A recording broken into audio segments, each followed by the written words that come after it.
Kemcik di Kemang. Ini success story-nya Om Bob. Ya Om, bisa dibilang gitu ya?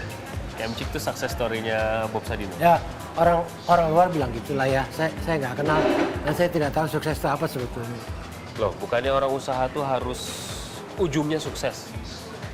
Buat saya, apapun kata orang bagi saya hanya sebuah akibat saja. Hanya sebuah akibat. Meaning, maksudnya apa tuh? Ya meaning saya dulu jual telur gitu ya. Orang bilang saya sukses. Sekarang Ya punya... karena akibat jual telur saya jadi begini gitu loh. Tapi saya tidak pernah mengejar sukses. Oke. Saya juga nggak tahu sukses itu apa dan batasnya bagaimana. Cara mendefinisikan sukses itu apa sendiri, saya nggak tahu. Orang bilang saya sukses, fine, saya terima gitu. Bukannya memang yang dikejar sukses ketika berusaha? Saya nggak mengejar apa-apa, Vito. Oke. Saya- Apa dong yang kenapa kemudian berusaha? Ya, saya melangkah dan melangkah dan melangkah, itu yang saya lakukan. Nggak ada yang saya kejar gitu. Yang ada saya melangkah dan melangkah lagi dan melangkah lagi. Yang jadi pertanyaan, bagaimana kalau saya gagal? Bagaimana kalau saya kemudian nanti salah dalam melangkah, dalam mengambil keputusan? Ada tipsnya nggak dari seorang Bob Sadino? Ada. Di dalam kehidupan sehari-hari, berhasil dan gagal itu adalah satu keping mata uang. Kalau mau gagal? Anda mencari keberhasilan, Oke, kalau pasti mau gagal. berhasil harus gagal dulu. Harus gagal dulu. Dan tidak ada orang gagal terus, nggak ada. Sama juga dengan orang berhasil terus juga nggak ada.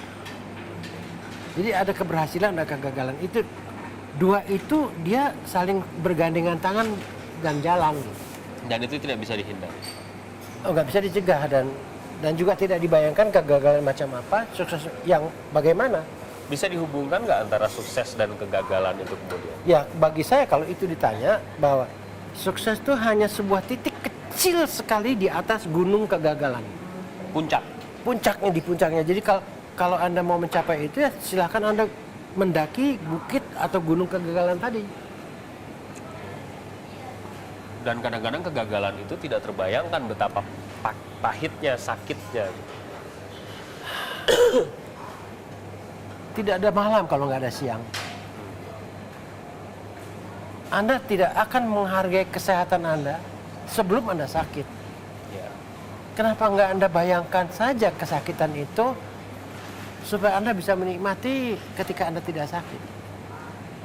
Ini yang kadang-kadang orang take it for granted, namanya hanya mengabaikan bahwa sebuah kesehatan itu adalah sebetulnya nilainya tinggi sekali. Ketika Anda sakit itu baru terasa.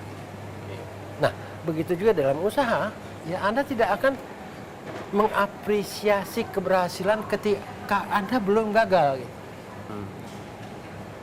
Nah sekarang begini Om, Kemcik adalah sukses story Bob Sadino, tapi cuma satu. Kalau berhasil kan dia bikin jaringan supermarket gitu, jaringan retail yang bisa belasan, puluhan. Kemcik kedua, ketiga, keempat, kelima, ke-10 tidak akan memanjangkan celana saya yang pendek ini.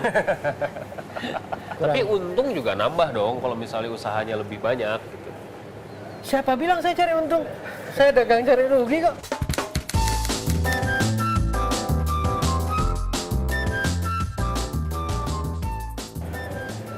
Ini nggak logis, nggak logis.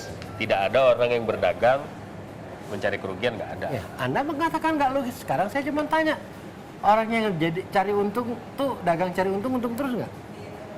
Nggak sih. Tadi saya bilang saya cari rugi terus nggak? Kalau usaha nggak juga. Ya jadi logis dong berarti dong. Yang nggak logis menurut Anda tadi dengan apa yang saya terangkan kepada Anda jadi logis kan?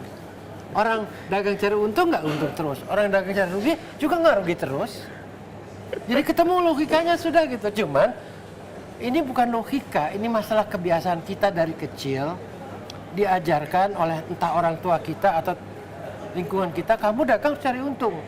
Disambung di sekolah pun begitu diajarkan, kamu dagang cari untung. Tidak ada sekolah mengajarkan kamu dagang cari untung, nggak ada. Tapi kan ini kenyataannya sangat sederhana sekali. Dengan kita bertanya orang dagang cari untung terus enggak gitu. Oh.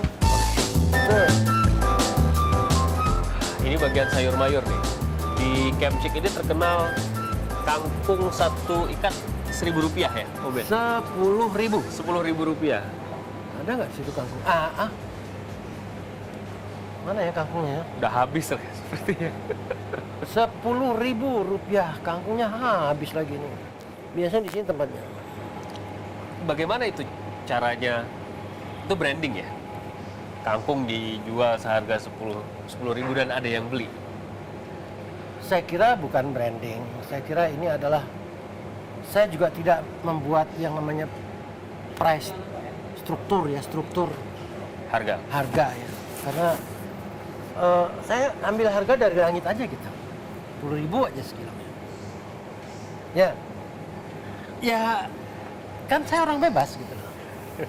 Kenapa saya harus membuat struktur harga? Tapi toh sekarang saya bisa terangkan kenapa kangkung saya yang dijual 10.000 di sini, yang di pasar 400 perak cuman, kok di sini laku gitu. Dan bahkan hari gini udah habis. Apa alasannya? Saya kira bukan masalah alasan. Karena orang yang belajar ekonomi di Indonesia, saya yakin sekali mereka membuat struktur harga itu dari barang-barang yang konkret.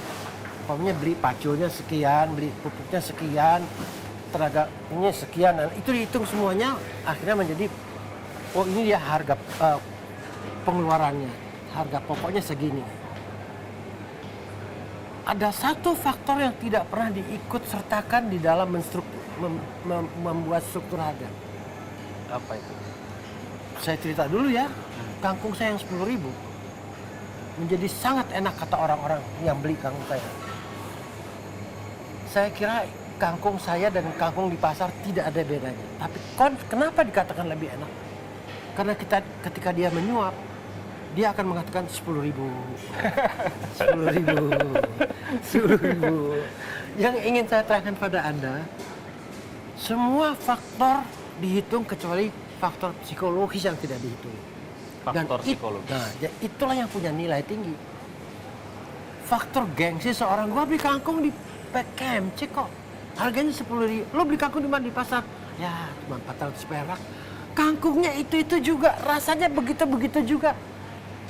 Tapi karena gengsi dia, harga diri dia mengatakan, saya dong beli kangkung 10.000. Jadi menyebabkan kangkung itu jadi nikmat sekali. Sekarang pertanyaannya, kalau saya mau jadi seorang Bob Sadino besok, apa yang harus saya lakukan?